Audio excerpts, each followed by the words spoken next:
एक बुजुर्ग फरमाते हैं कि जो बंदा क्या करे, जो बंदा माफी मांग के तौबा इस्तगफार करे, अल्लाह ताला की बारगाह में गिरिया जारी करे, अपने गुनाहों से तौबा करे, अपने रब ताला को कहे कि या अल्लाह मुझे माफ कर दे, गुनाह हो गया, यानी गिरिया जारी कर करके भी अपने गुनाहों को बख्शवाने की कोशिश करे,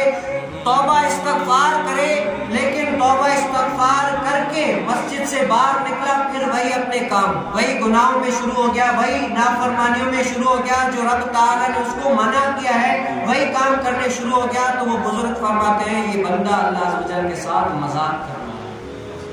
ये बंदा